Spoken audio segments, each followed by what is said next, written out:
Kapag bumalik siya, huwag mo nang tatanggapin. Kapag nagpakita siya, huwag mo nang papansinin. Kapag sinabi niyang mahal ka pa niya, huwag kang maniniwala. Isipin mo yung mga araw na baksak yung sarili mo.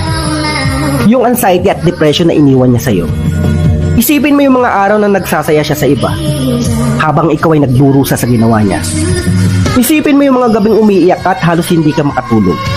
Saka iisip kung saan ka ba nagkulang sa inyong dalawa. Isipin mo kung gaano ka naging katatag sa mga malulungkot na araw na lumipas.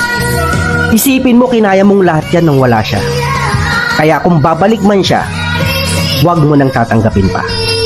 Huwag mong hahayaan na maging option ka niya, na maging best choice ka niya kapag no choice na siya. You don't deserve that. Huwag kang magiging marupok. Huwag mong hahayaan yung sarili mo na bumalik ka pa sa sitwasyon na minsan mo na pinagdaanan.